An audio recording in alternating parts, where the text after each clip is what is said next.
Assalamualaikum Sobat Football United. Jadi masalah Manchester United yang berlarut-larut di skuadnya. Ada banyak pendapat, ada banyak versi yang misalnya mengatakan oke, lini tengah Manchester United kurang kreatif, ataupun lini belakang Manchester United kurang kokoh, kipernya sering blunder, atau lini depan yang kurang clinical.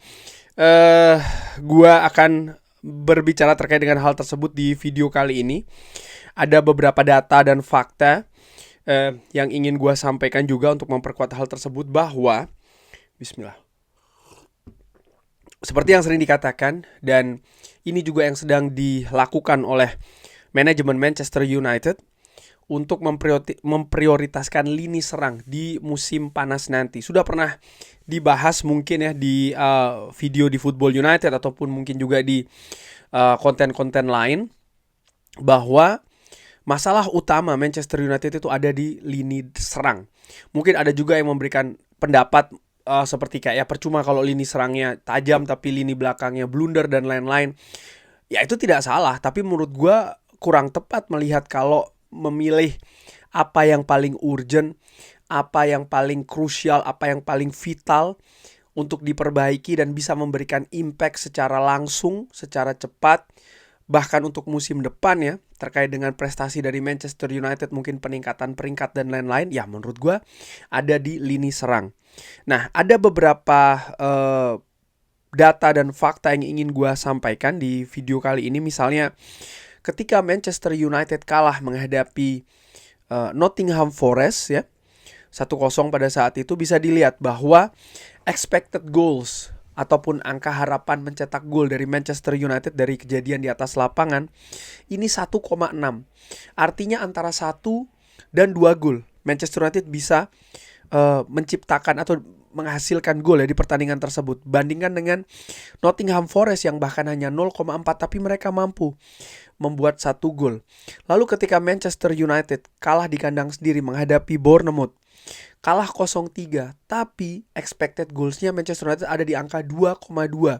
2 gol katakanlah seperti itu yang bisa seharusnya diciptakan oleh Manchester United. Total shots juga sangat banyak sekali, ada 23 total shot. Tapi kenyataannya apa? Dari XG, expected goals 2, Manchester United tidak mampu mencetak 1 gol pun.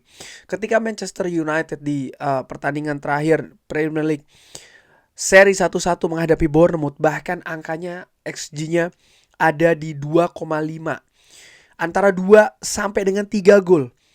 Tapi Manchester United hanya mampu mencetak 1 gol dan Manchester United hanya mampu membawa 1 poin, di mana peluang untuk mendapatkan poin penuh 3 angka itu sangat terbuka.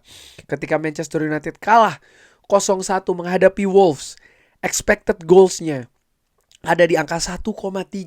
Setidaknya 1 gol bisa diciptakan di pertandingan tersebut. Tapi kenyataannya apa? Manchester United tidak bisa membuat gol. Sebaliknya, Wolverhampton XG-nya 0,25, tapi mereka mampu menciptakan 1 gol dan meraih kemenangan. Ketika Manchester United menang sensasional menghadapi Lyon 5-4, di babak kedua ketika Lyon mampu menyamakan situasi 2-2, pada saat itu expected goals dari Manchester United 1,04. Artinya setidaknya ada 1 gol yang bisa diciptakan oleh Manchester United. Kenyataannya tidak demikian. Justru Lyon yang XG-nya hanya 1, tapi bisa mencetakkan 2 gol dan memaksakan situasi imbang sampai ke extra time. Ada permasalahan di lini depan. Ketika Manchester United, lagi-lagi nih, Derby of Manchester 0-0. Expected goals dari Manchester United 0,9. Katakanlah 1 ya. Setidaknya Manchester United bisa menciptakan 1 gol sehingga bisa membawa 3 poin kemenangan di Derby of Manchester, derby bergengsi, derby penting menurut gue. Tapi kenyataannya tidak ada gol yang diciptakan oleh Manchester United. Dari angka total sejauh 34 pertandingan, Manchester United XG-nya ada di angka 51. Setidaknya ada 51 gol yang bisa diciptakan oleh Manchester United. Kenyataannya hanya 39. Kalau melihat misalnya Liverpool yang menjadi juara Liga ya, XG-nya 77, tapi mereka mampu melampauinya di angka 80. Jadi ini memang penting kemampuan tim untuk menciptakan gol.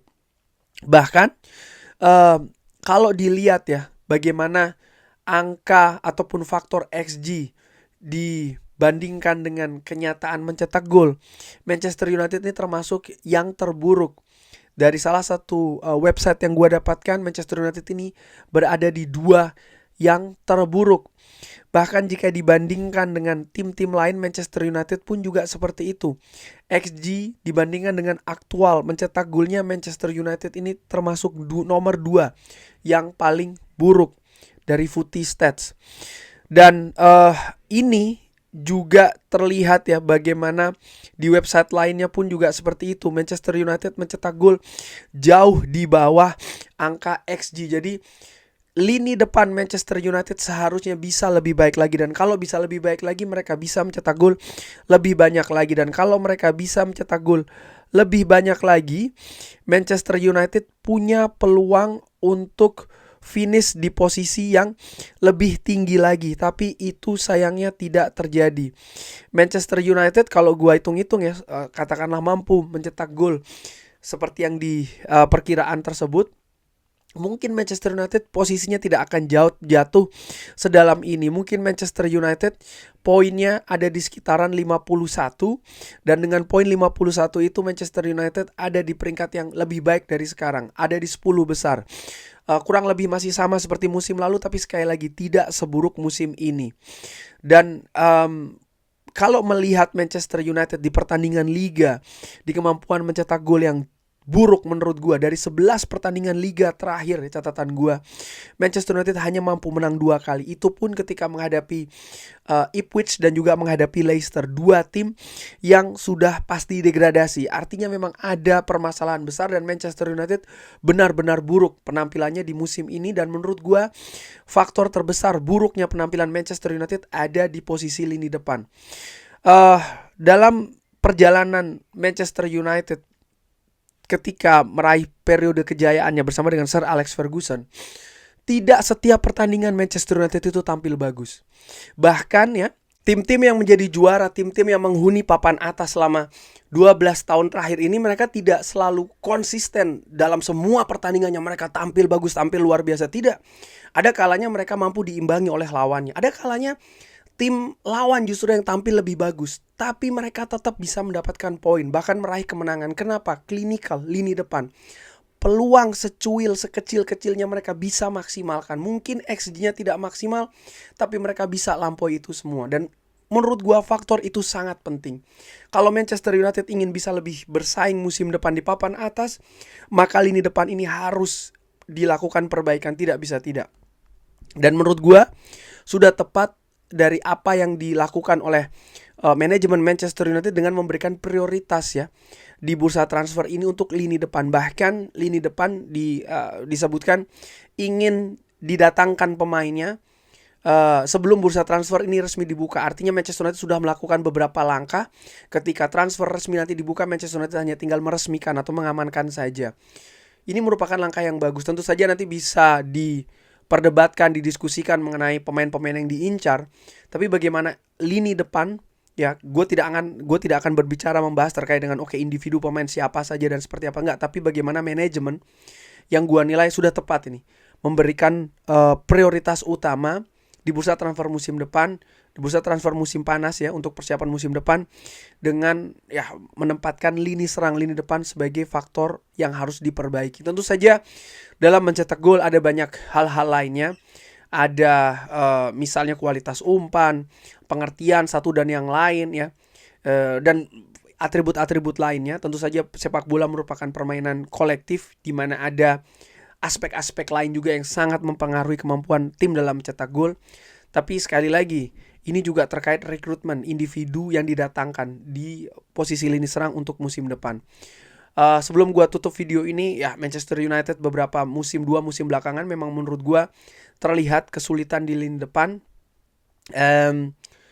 Dan itu sudah dideteksi sebenarnya oleh staf pelatih di periode sebelumnya dengan merekomendasikan, ya sudah banyak informasi merekomendasikan misalnya Harry Kane tapi tidak didatangkan, merekomendasikan misalnya Scott McTominay untuk tidak dijual tapi justru dilepas, dan sekarang Scott McTominay justru tampil fantastis ya bersama dengan Napoli, menuju membawa gelar juara Serie A Scudetto untuk Napoli. hal-hal seperti ini menurut gua menunjukkan memang Manchester United butuh solusi di lini depan, dan ketika solusi itu tidak bisa dihadirkan, ya seperti musim ini Manchester United kekeringan gol, angka XG-nya justru lebih tinggi, cukup jauh dibandingkan dengan angka mencetak gol aktualnya. Dan ini membawa Manchester United kehilangan banyak sekali poin di musim ini. Ini tidak boleh terjadi lagi di musim depan. Kurang lebih seperti itu. Bagaimana menurut Sobat Football United? Seperti biasa silahkan drop di kolom komen. Terima kasih sudah menyaksikan. Jangan lupa like, sholat, dan juga subscribe. Wassalamualaikum warahmatullahi wabarakatuh. Thank you.